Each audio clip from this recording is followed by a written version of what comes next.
Good morning, everybody. It's 10:30 a.m. on the nose, and it's so good to have you here on the B-sides. This is a nice B-sides track for you, mid-century, modern summer morning. That's what I'm trying to create over here. And now the first sip of the coffee, which is, I've actually brewed it hot a couple of times this past week. Had a couple of rainy days. It's hard for me to drink iced coffee on a rainy day, no matter how muggy and soupy it is.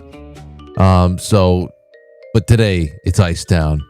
Quite frankly, Elevation Blend and the Keto Brainz. Topped with a cherry. The cherry being a coffee ice cube. Okay, so it's Friday morning, and I'm just going to jump into the chat rooms, and I want to keep jumping into the chat rooms to see how you guys are feeling. How's your week been? How everybody doing? Buenos dias, Robert Williams.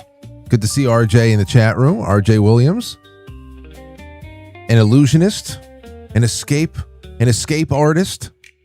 I hope that RJ is already plotting his trip out to New York for October of the year 2027, because I definitely need him walking around the Quite Frankly Jamboree, that fall masquerade. He has to be there for October 2027. You better start walking from now, Robert. Drinking a Moscow Mule this early in the day. Oh, I know. It's a perfect. It's the Copper Mule cup. But I like putting the iced coffee and anything else I can get in there, just so the Matt from Cultivate Elevate will think I'm cool. Although if I'm gonna take a mule, it would be the Irish Mule. I take that Irish Mule over the Moscow Mule any day. So thank you so much. Hello, that's Quickster. Good to see you there. John Michael Karma, have coffee, will wake up, indeed. Over on Rumble, people are starting to trickle in over there. On Pilled, the same thing. This is a good thing to see. Good to see Rev. Good to see Music Man. Good to see Vesper. Jimmy the Saint. I think Jimmy's over there in the UK. Willie Fix It. So everybody's doing their thing. Texas Hop says, I'm having my protein and Keto Brainz coffee with pink salt. Damn. Well, there you go. They're going to be ready to go. Me? After this broadcast that we do over here, I have a few things to prepare for tonight, because I believe we are doing an episode of The Playhouse at 7 o'clock. And then, I don't know, just tidying up, and I got to get a good workout in today. Last 2 days have not been good. So I want to cripple myself today. Not literally. Anywho, so it's good to be joined by you guys. I will be popping in and out of the chat, and the first thing we have to talk about is what's going on in Spain because of the scale of it. Obviously, migrant crisis this, migrant crisis that. We know why it's happening. We know for how long it's been planned and what the end goal is. And the complicity of EU and local governments out there is just incredible. But the reporting on this started yesterday in earnest. Disclosed TV, Spanish Interior Ministry estimates that about 49,000 illegal migrants from Morocco crossed into Ceuta, Spain in the last 24 hours. 49,000. And as many people have pointed out, the population of this city of Ceuta is, I think, 80,000, 84,000. So over half. The demographic has been changed overnight. Now, I know everybody's staying there. Obviously, there is reports of houses being broken into, squatters just setting up shop wherever the hell they want, robbing houses, assaults. It's all men. 49,000 an amphibious landing. It's D-Day in Spain. Nary a woman in sight. If there are one or two in there, they were probably packed as a snack for the journey, to be honest. Take a look at this.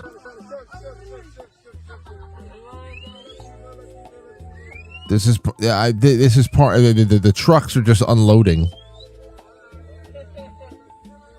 I mean, that's on the highways. Like I said, most of this has been amphibious.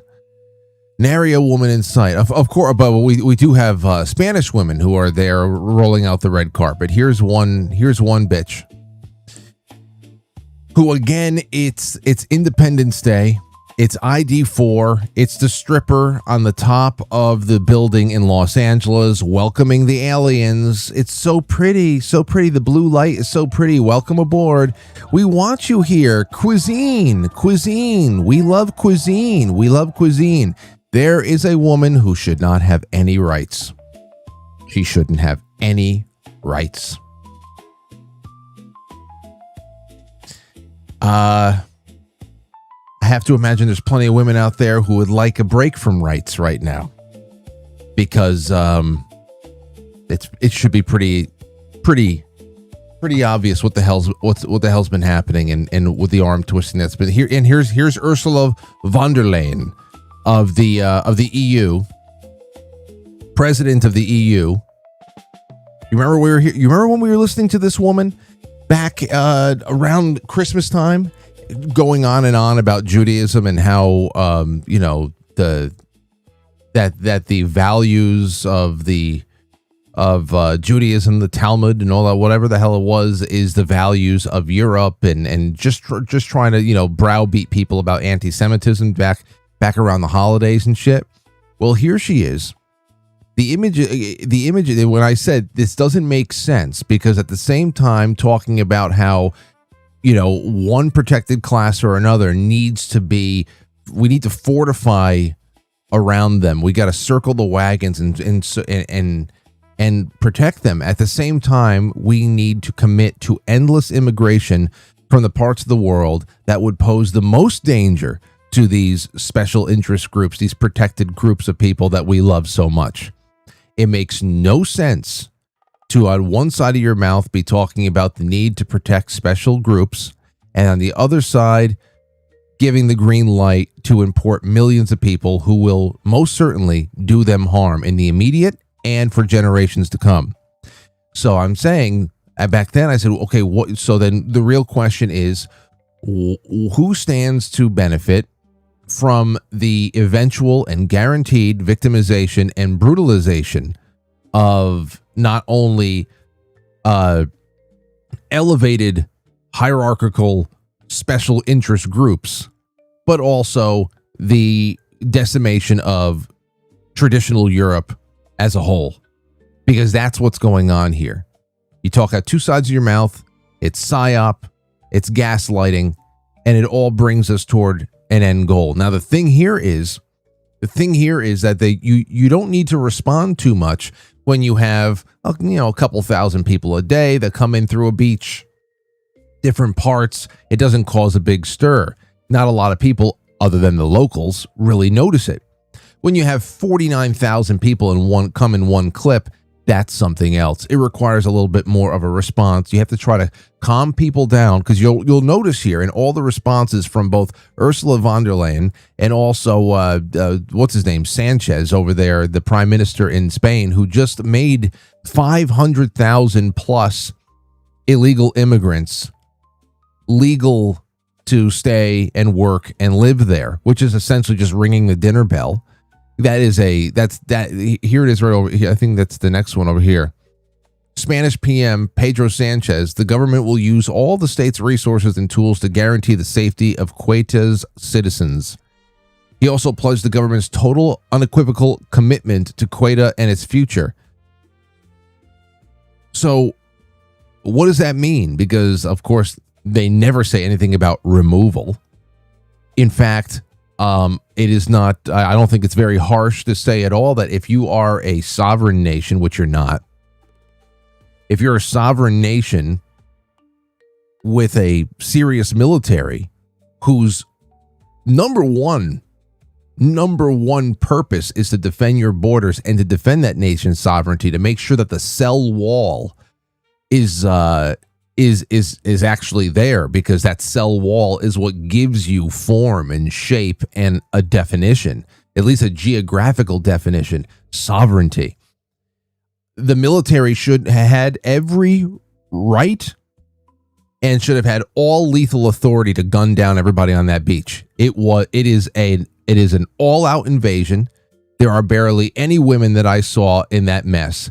It is men coming in to feed, fuck, and fight. That's it. There is not that is it. That should have been met with lethal force. I don't know how else that's not crazy. That is the only reason why a nation would have a military. But instead, militaries these days, they jack off together and they get deployed in one Middle Eastern spot or another, or they get readied for a unnecessary fight with Russia. It's just crazy. So he says he's going to guarantee the safety of the citizens. Okay, well that would have been to repel the invading force on the beaches. That would have been one thing. And now to go door to door to violently remove everybody. That there is not going to be any time and money wasted on processing these people. Because that's what's going to happen here. Not everybody's going to be sent home. First of all, you're not going to be able to find everybody. How are you going to be able to find everybody? 49,000 people? Some will probably go back on their own. Some will be grabbed by the scruff of the neck and thrown out. Others will just disappear. Because it's not serious. Back to Ursula von der Leyen, who's now talking for the union at large, which needs to be broken. I mean, any self-respecting nation's got to get the hell out of the EU. The images coming from Ceuta are unacceptable. They should have formed an orderly line. We cannot allow anyone to come to our union. Say, she's speaking on behalf of Spain. Spain is hers now. Spain is hers. Italy is hers. Belgium. It's all the same thing. If you come to Spain, it's not really, you're coming to our union. That's not even like a Spanish issue. They all have to get the hell out. It's not going to happen. It's not going to happen until the men in Europe find their balls again. Can you imagine if men had balls and they were also allowed to defend themselves and their homes, their countries? Can you imagine if men had just like a rifle each? Holy shit. Much different situation. Dangerous crossings must stop immediately. Yeah, let's do the safe crossings, please. Smuggling networks must be dismantled. Yes, go through our preferred NGOs. And returns must be swift as our rules allow. Yeah, as the rules allow. Let's get into the rules.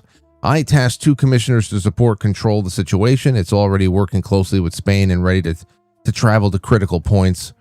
And I'm confident that our close partnership with Morocco will help deliver concrete results. It's just crazy to see something like that happen in the world. And it's going to happen more and more. It has been happening more and more.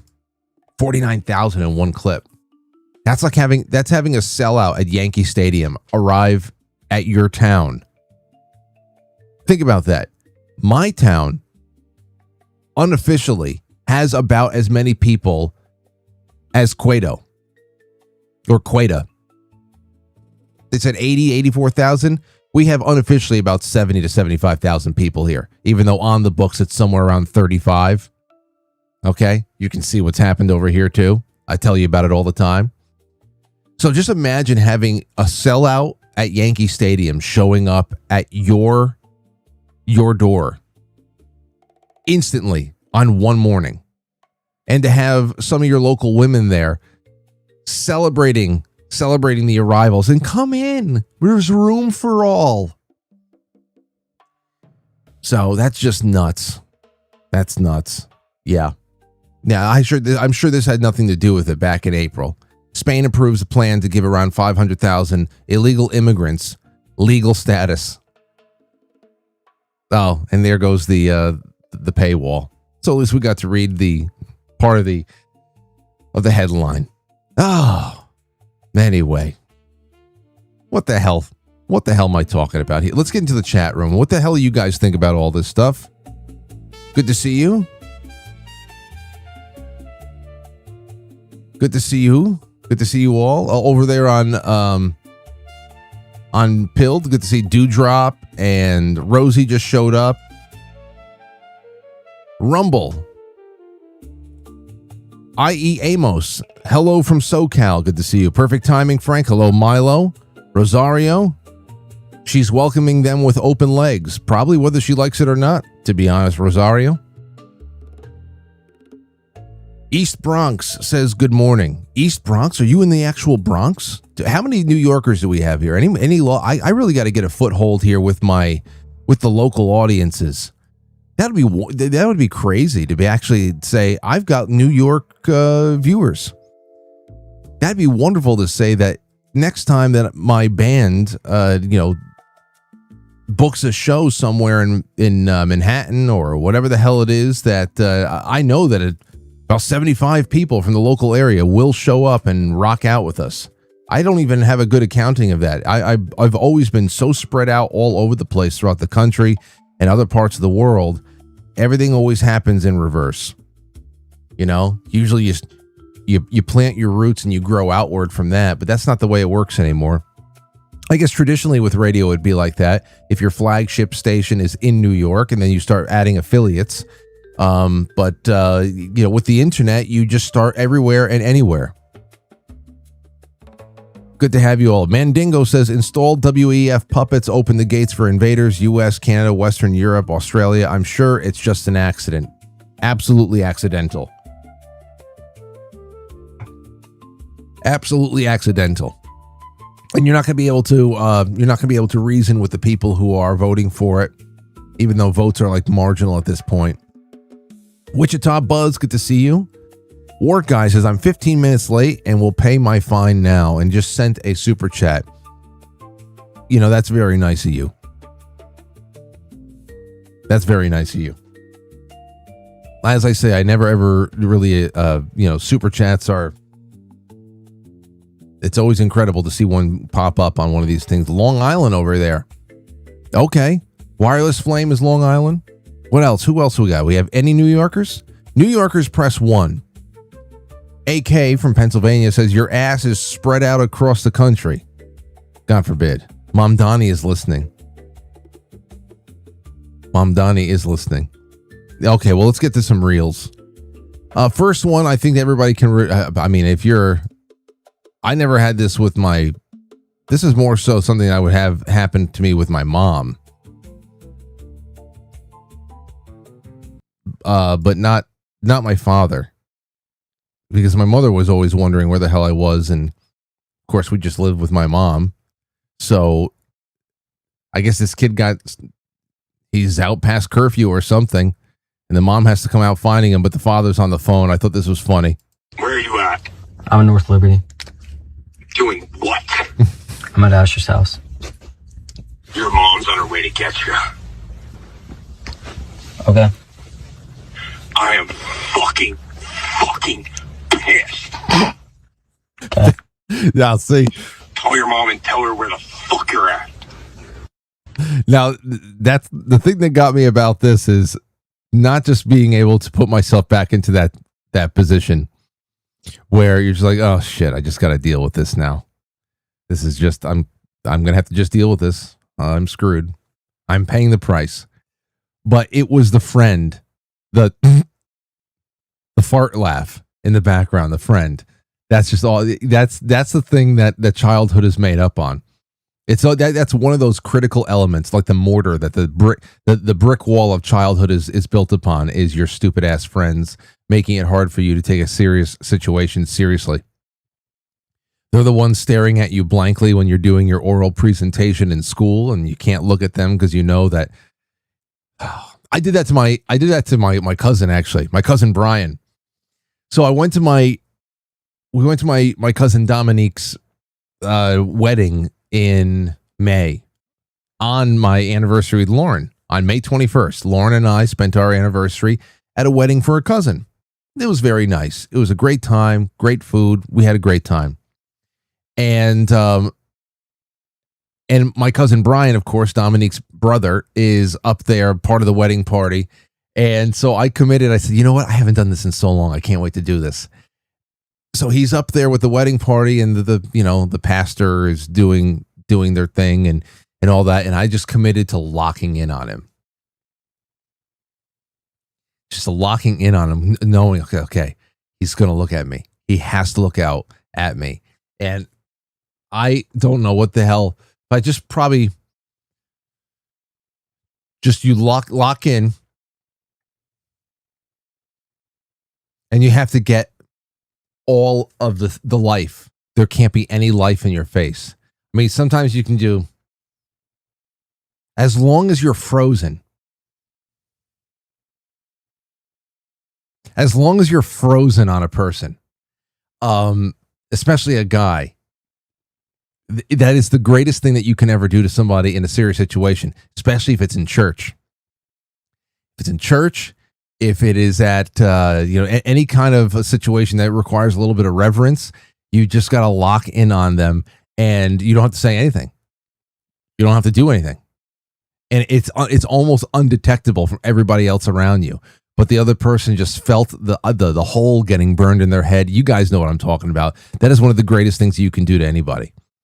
And there's several memes out there too that really encapsulate how funny it is. Actually, Where are you at? Hold on. Wait. I'm in North Liberty. Hold on. Wait a second. Wait, let me see here. Making a friend laugh. Let's see. Hold on. Hold on. Oh, wait. During pre school project. I don't know. I've seen several of these things pop up, and they're perfect. Oh, here's one. Here's one. I don't know what this is going to be, but I've seen this kid before. You've seen this kid before. When your friends turn your class presentation to a comedy show, but you got to stay professional. Have you ever asked yourself what you are going to do when you grow up? Yes, of course. And today I will tell you about my professional dream of becoming a race car pilot. Let me start by... He looked at somebody. by telling... He did it. Oh, why car pilot is great. Yeah. First, sorry. It's everybody's fault. It's everybody else's fault. Why are you doing this to me, bro? I have to find some better examples though, because I've seen people. Oh, oh, there's a stupid one. Today. Oh, here they actually meshed. They meshed it all together. Here. They put some faces into the seats now. I will tell you about my professional dream of becoming a race car pilot. Let me start by telling. See, all you have to do is just kind of like sit there with your mouth slightly ajar. There's that. Actually, there's an Elon Musk staring. Hold on, Elon Musk staring. Funny. That's another one that pops up that really captured it too.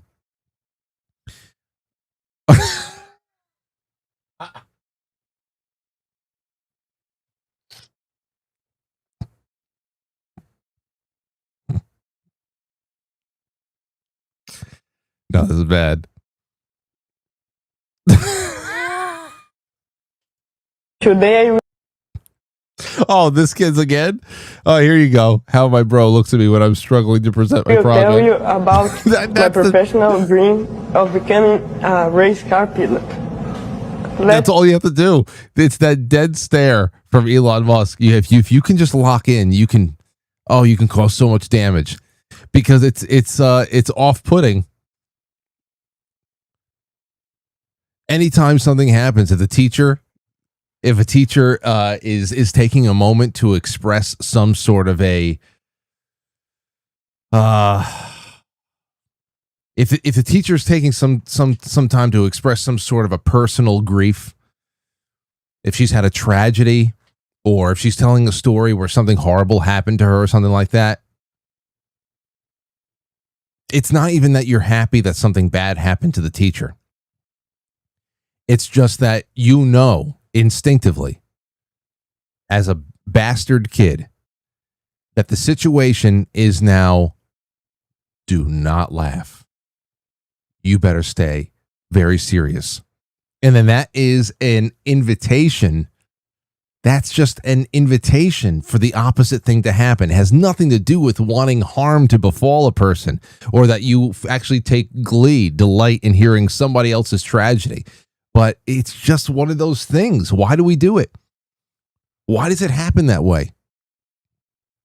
Why does it happen that way? Let me go to the chat room. Tell me why it happens that way.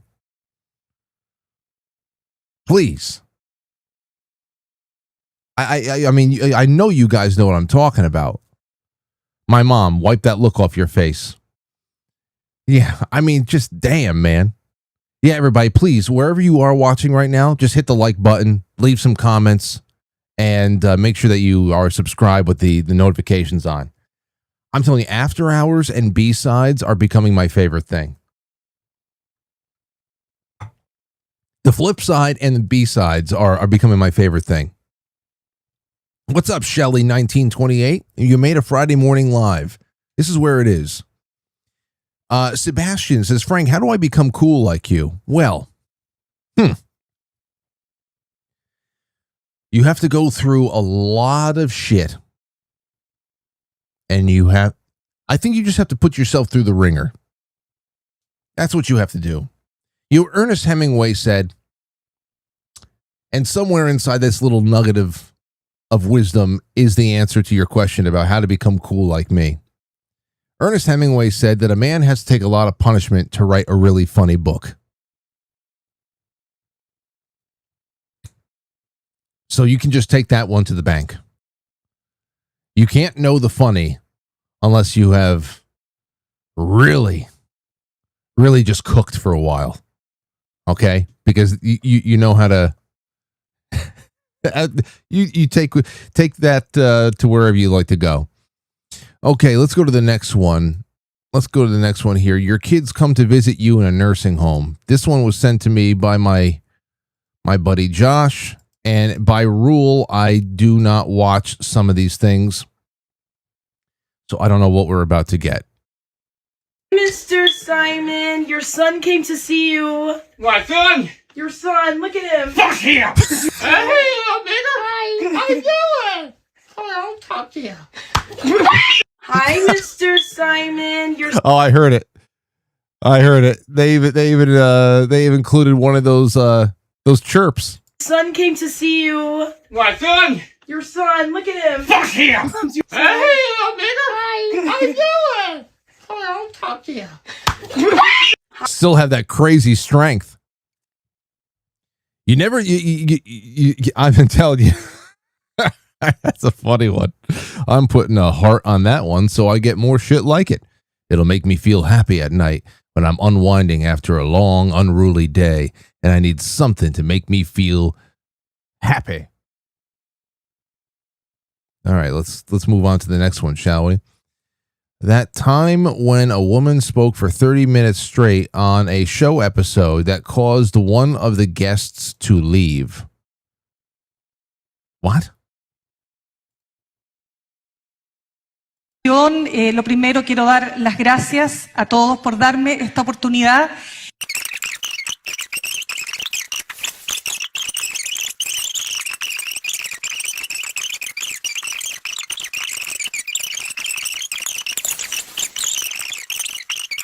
Good Lord, this is real?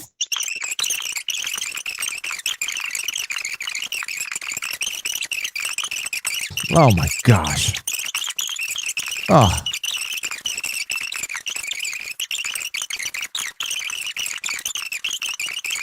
El modo que yo creo que sé cómo se debe construir este país, creo. Me voy a ir. Good for you, man. What a disaster.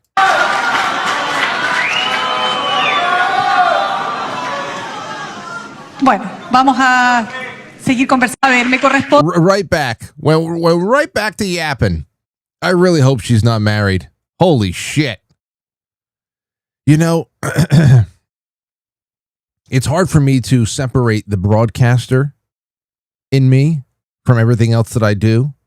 If you're sitting around a table, sometimes you just slink back and you just want to listen to people. Actually, a lot of times when I'm out, if I'm just out in the world and I'm not doing something like this, I tend to talk a little bit less. Tend to talk a lot less. I like just, there's a professional need to keep the train rolling when you're doing something like this in public. But otherwise, I like to really just slink back and let people talk. I interject here and there. I just weigh out. You have to do a lot of weighing. You have to weigh out what people are able to digest, what they're able to hear, what they're able to like really comprehend. And then just give them whatever the hell you think would be an adequate contribution and whatever. So you're always doing those things.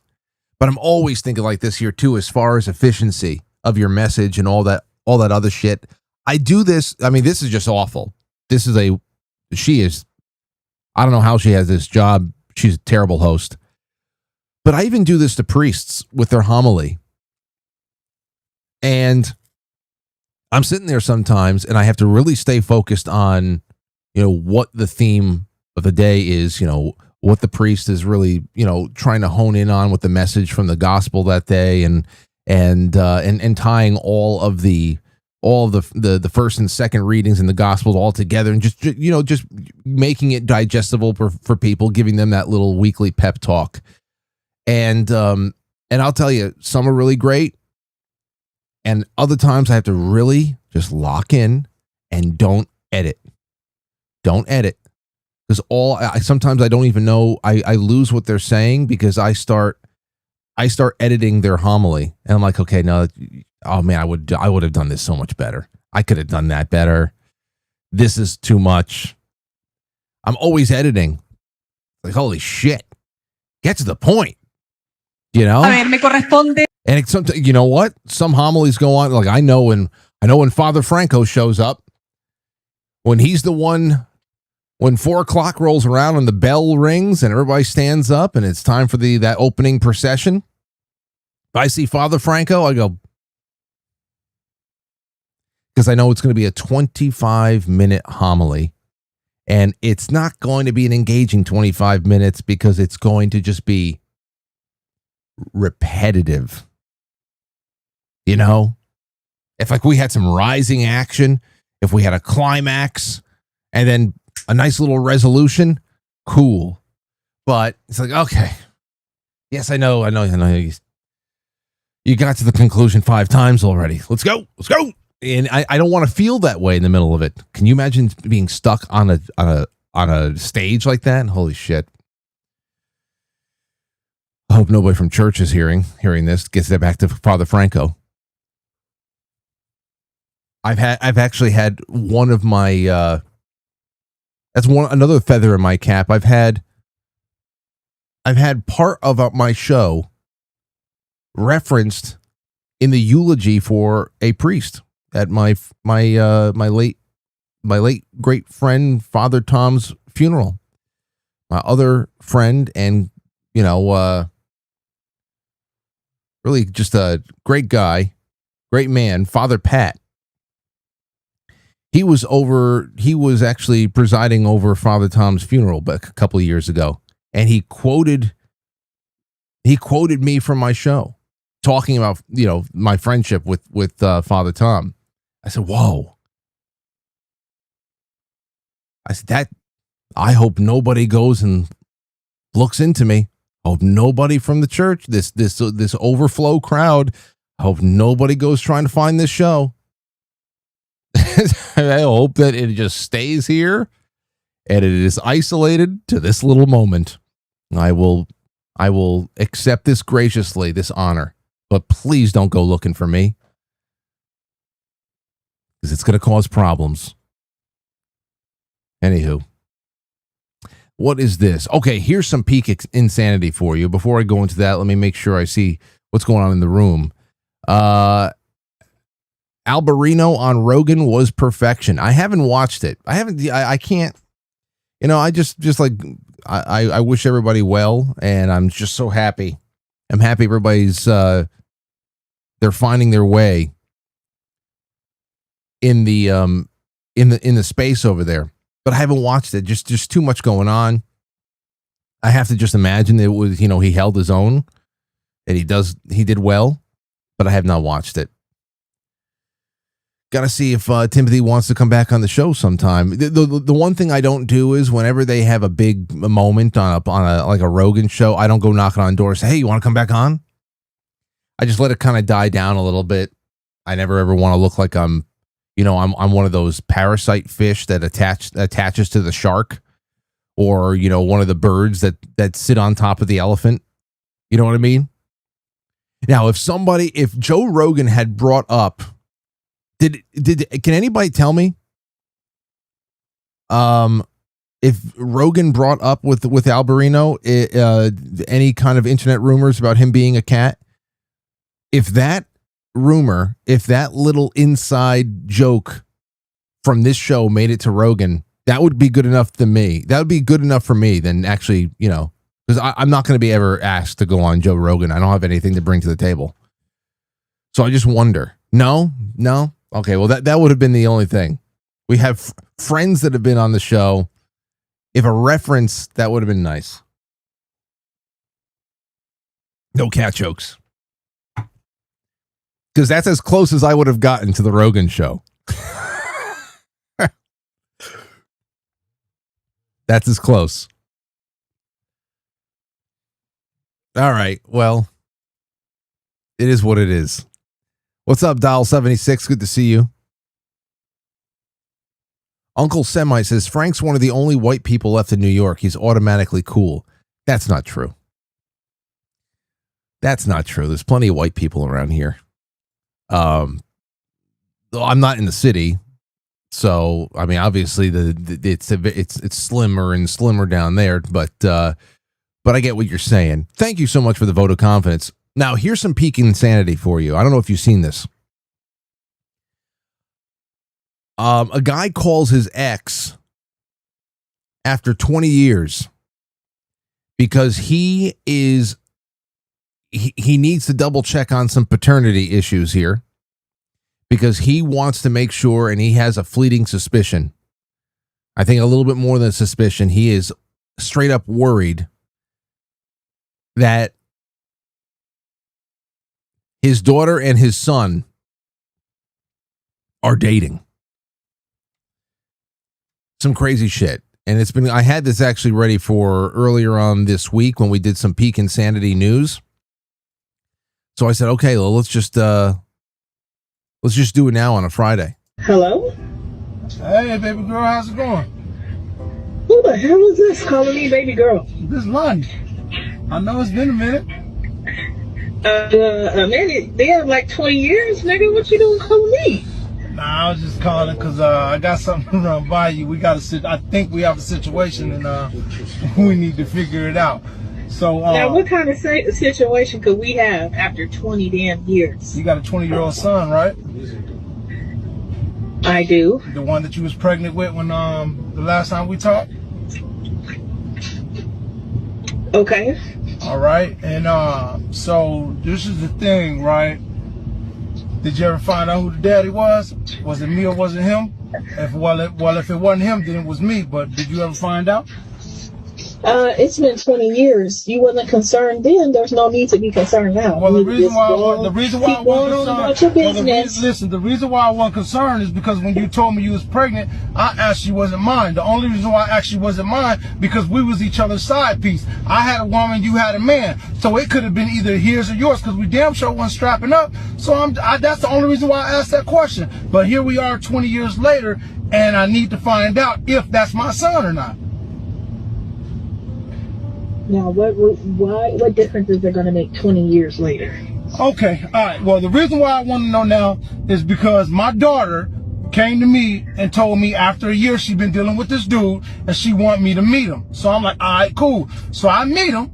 Me and him meet up, And I asked him questions about his family. He get to showing me a picture of his family. You happen to be his mama. So we need to figure out if that's my son, because if that's my son, he fucking his sister. And we need to stop that shit. Are you fucking kidding me? Oh my God. Yeah, I know. That's the same thing I said. I didn't tell him who I was. But when I seen your picture and you the mama, man, this is shit. I told my daughter though, because I told my daughter she needed to leave him alone. And I told her not to say nothing to him until I find out for sure. So me and you gotta figure out a way to get this dude to get a DNA test, because he's 20 years old and he probably gonna ask questions. You see what I'm saying? So we need to figure this out, because he might be fucking his sister. My daughter might be fucking her brother. Well, are you 100% sure that they already slept together? They've been together for a year. Okay. She finally decides she want me to meet him because he's some old good guy. She in love with the dude. Oh, shit. God damn. Fuck. See, you should have just told me. You know, we should have just oh my gosh. When the boy was born, you either should have found out if dude was a daddy, or should have came and hollered at me. Well, you can't. Okay, listen, you can't go relitigate 20 years because I mean, if you want to talk about responsibility, all the side piece stuff and all that stuff, that's really at the core of this. You know, that's just nuts. That's insane. Can you imagine being in that situation? I'm talking about being the kids. Your parents' lives are your parents' lives, but just imagine that you're striking out on your own, and life is just starting. You think you found somebody that you want to spend, hopefully the rest of your life with, and it's time to meet the parents, and it's just, oh man. I don't know. I don't know if this is real or not, but it makes sense that it could happen. I looked at this and I said, wow, well, this is no doubt about it that this shit has happened before. What are the probabilities? Anywho. Man, transparency, huh? Okay, here's a funny one for you. I like this one. Jake Gyllenhaal meme. When you become a detective, and your first case is a message that says "want to play" written in human intestines, so you low key just quit the job. That would be me. That would be me. Yeah, leaving. I'm going home. Dirty L says my Sherlock bubble pipe and giant magnifying glass dropping to the ground. Usually you don't get missions like that until you're 2 weeks from retirement. Yeah, I know. And then it's the last thing that you do. We dream of solving the big case on the internet. And then when you really realize what it takes to solve a case and bring somebody to justice, it's a little bit too real. You actually live that true detective kind of a life. That's the one thing that the internet has done. Especially social media in particular, it has brought a lot of. It has actually created a lane for people to do some really high quality investigative work with open sources. But as far as, but there's a lot of LARPing that's involved, and there's a lot of safety, and there's a big buffer there for people to be able to do something that is attractive, that makes you really think. That is more than worthy of consideration. But at the same time, there's a buffer there from any kind of responsibility that makes it almost like a cozy thing to do. Like you've cracked the case with the rest of the internet, but you don't have to actually worry about knocking on doors, hitting the phones, and having to go make an arrest, or truly putting yourself on the radar of very, very dangerous moneyed interests that would probably want you dead. Most of the conversations that people have on the internet, I don't know. There's a lot of them out there that are worthy. But there's so much subterfuge. There's so much shit that's happening out there right now that levels out all of the good work. That's the buffer. You know, we can complain about how the white noise of the internet is just so loud and it drowns out some great stuff. It also gives you the opportunity to actually do work without yourself getting killed. It really does. Because for every good theory out there, there are several other variations that lead people toward the absurd, and you need to flood the market. That you need to flood the space with as much stuff, newsworthy and otherwise, and that creates a perfect environment of confusion. So, I don't know. I think that's one of the upsides, the downsides, and the gray areas of the internet. A lot of sleuthing. A lot of it is pretty damn cool. A lot of the court reporting, our friends that do court reporting, like Bob Motta, Defense Diaries, Megan Fox, and Jays for Justice, a few others that we've talked to over the years that do, all this stuff. Even people like Lauren Conlon, who are there at the courthouses and are doing this stuff, and they're interviewing the one lawyer or another for Ghislaine Maxwell or something. I mean, that's actually kind of safe. The internet has made it safe in ways that, I don't know, in ways that it wasn't back in the day when you have to go around with your spiral notebook and shadowy networks hear that somebody is making the rounds. Somebody's hopping from state to state, and they're making very, very dangerous inquiries that they're going to publish here, there, or the other place. And there's not that much competition on the issue. So they find out what motel you're staying in on your little investigative journey, and they make sure that that you kill yourself in the bathtub. Okay, well, let's just keep going with this stuff. Here's some more for you. Going down to New York City, since we were talking about that before. Socialism or capitalism? Nate Friedman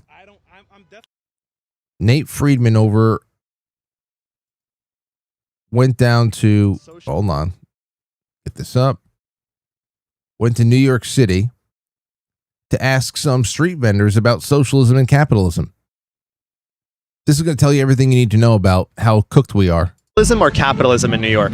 I'm definitely against capitalism. And why is capitalism bad, so that people can know about this? I think the system is already built on the rich getting richer. You know what I mean? The poor staying poor. You know what I mean? Yeah. You're selling t-shirts right here. Like, how much is this t-shirt? This one's going for $60. $60. Yeah. Okay. A $60 t-shirt. Okay?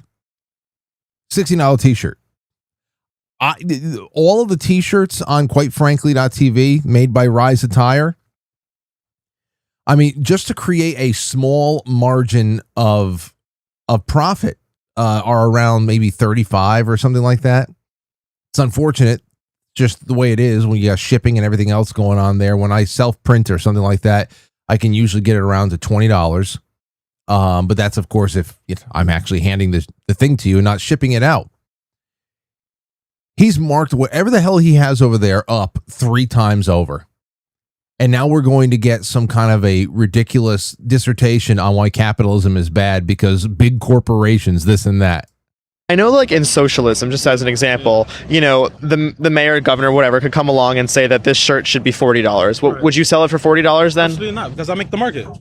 If I wasn't working for myself, it's different. Capitalism is bad, but no one tells me what to price my shirts at. You could not. There's no way to get them to understand. There's no way to get them to understand. These are perfectly indoctrinated, perpetual children who understand, who's in their gut. They understand what's fair is fair. What's theirs, they should be able to control. They're going out there, they're selling, they're setting the price, and stay out of my way. Great. You understand that is the free market. That's the free market. You have something you think people want, to the point where you have estimated that it is worth $60 a t-shirt, and you're going out there to ply your trade. But they don't want government coming around to take a portion of that, or to tell them to lower the price by 30%, like all the grocery stores that Mamdani is trying to. This is. You cannot make this up. Do you want? Yeah. So Mayor Mamdani should go to this stand over there and say, we need these shirts to be lowered 30%. Here's somebody else from New York City. What is this? Is a man on the street or a woman on the street, or the plan behind Mamdani's rent freeze? Run these stabilized. I think his goal is to make it so unprofitable to run these stabilized houses that mom and pop landlords literally walk away. They say, I can't manage this, give up properties within their family for generations.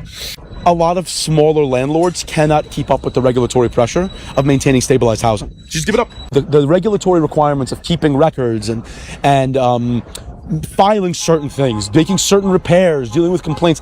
They basically empowered crazy cat ladies and like random insane people to torment property owners. When you have a building that nets, $20,000 of rent in a year and has $100,000 of violations a year because you didn't fix the paint the way they want you to, or whatever it is, what do you do? You just end up losing the building. They take it away through regulatory takings. You just surrender. You surrender your property, and that is what he basically wants us to do. Just give up. Watch this. That's everybody. That's everything. That's all their policy prescriptions are. It always comes down to making sure that private property ownership is undercut and eliminated. That's all. It doesn't matter what it is. Down to the grocery stores there too. I wonder what new regulations are going to be put in place to protect all of the grocery stores that are going to start going under over the course of years. It's not like next week all the grocery chains and bodegas in New York City are going to go under because, there's going to be a couple of welfare grocery stores that pop up where you can get produce for 30% less than any other place. All right. That's not going to happen next week. The thing is, like everything else, it will become unsustainable. There's never a program like this that is going to be temporary. They want it to be around forever. And you can't maintain something like that. So over time, it will become unsustainable. It will put pressure on other parts of the system. They'll actually have to make new taxes or raise taxes or pull money away from other programs to make sure that these government welfare grocery stores are able to prop themselves up because they can never admit defeat. They'll just keep stealing to make their bad ideas seem like it's working. We just need a little tighten the screw over here, turn a knob over here, and it's all going to work. It's all going to work. Historically, there are very few communist revolutions, communist movements that did not require physical removal of the communists. Just going to put that out there. There are very few in history that did not require physical removal of the communist force. I'm just saying because the constituents that vote largely retarded. Even those who have, above midwit level IQ at this point, they have a governor on, almost like, how go-karts have a speed governor on the throttle. You can't go beyond. They have the ability to go beyond where they are, but they have been absolutely, there's a boot on the wheel and they can't actually move. So what do? Because there's that. This is democracy. This is democracy. Our army of carefully groomed intergenerational retards have said that this is what they want and we are going to deliver it for them. Well, I don't know. I know this is a little bit more of it's not as a Laffy Daffy kind of a Friday morning, but it's a little bit of the leftovers, some of the things I was thinking about. And let's just jump into those. Let's just jump into the chat room for the last couple of minutes. Also, you can call me. Call in and wish everybody a happy weekend if you'd like. 914-200-0269. I'm putting that up on the screen. Open main line. Boom. There you go. 914-200-0269. Give me a buzz. Wish everybody a happy weekend. Historically speaking, communism sucks foreskins. Well, I guess so. Let's see here. Doll76 says, I would pay $60 for that Metallica MK Ultra shirt that you were wearing last night. 60, huh? Well, you're giving me an idea here. Then you'd vote for Greens and see what actually occurs, says Valley888. You can vote your way into it, but you're going to have to shoot your way out of it, says Brian Summer. That's usually the way it happens. Aaron, give everybody a nice wish for the weekend. Go ahead. Hey, I hope everyone has a really fun weekend. You know, shipping would be a lot cheaper if they would declassify Tesla Vortal teleportation. Oh, that'd be great. Well, travel, just basic travel would be a lot cheaper. I would go away all the time. If teleportation was safe and effective and efficient, then it would be wonderful, because that means I would just pop into any town, any small mountain town around the country that has a receiving end of that teleportation line, and I would just walk around for an afternoon and then just come back home. I would be in Montana and Idaho and Wyoming, and I would just see things every day. You could just pop somewhere for lunch and come on back, and that would be great. You don't even need an extended stay. Right, but it might not be that safe, because Andy was told in recent years by his CIA handler that some of the kids in the program were developing a diabetes-like affliction from the teleportation. Gotcha. So even if it's just used for boxes, 2,000 miles in 6 seconds using electricity. That's it. Wow. Well, that would be great for me, because I have to go to UPS. Thank you for the call, Aaron. That's Aaron Moriarty. I have to go to UPS sometime this afternoon to ship out all of the raffle winnings. And I'll tell you, whatever the hell this show made in Super Chats are going to be severely impacted. Like I said, it's fun, but God forbid I have to send something that is the size of an olive oil bottle. That was like $60 to ship. It's just ridiculous. Anyway, 541, you're on the air. Go ahead. Good morning from Smoky, Oregon. Oh, that sounds great. You all have a great weekend, all. You have a great weekend as well. Good morning from Oregon, and have a great weekend. All right. It's almost like Christmas Eve when I go, although I really hope that this Christmas Eve I can go live at 11:45 p.m. again and allow you guys some time to call in and wish the whole country a Merry Christmas. Last Christmas Eve, I really, really wanted to do it.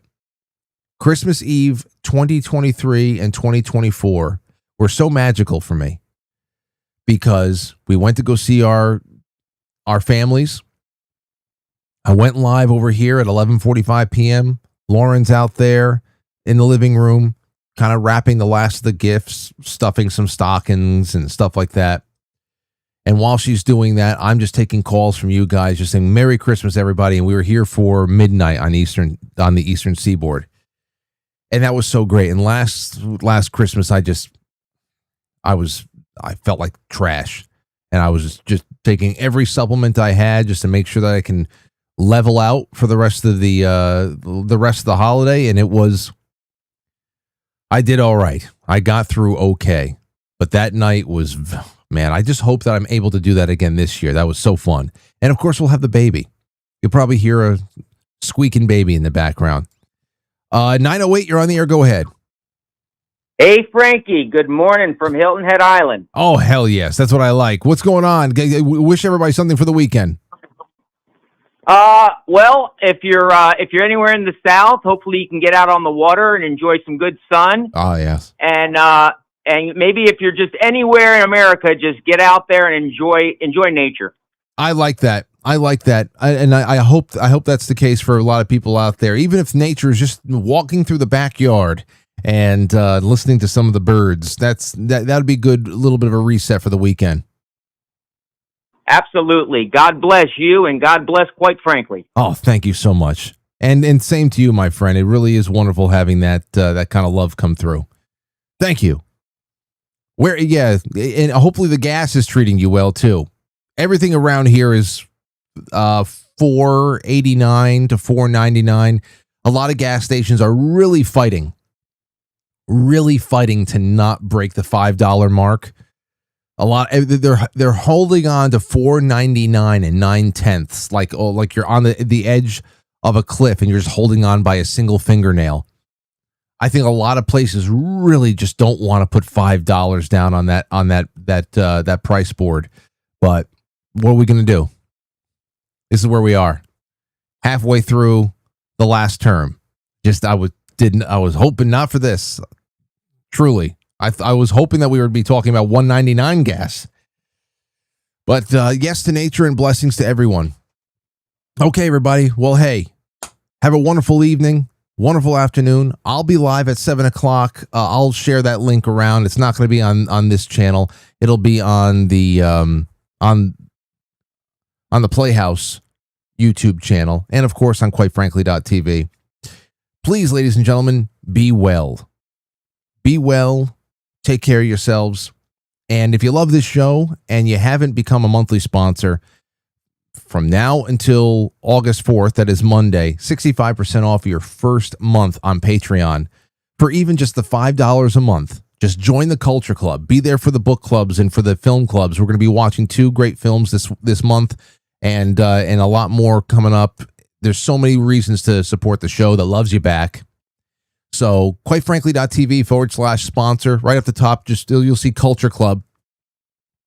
And just check it out. There's many options to show your love. Anyhow, I'll see you all soon. Take care of yourselves and be happy.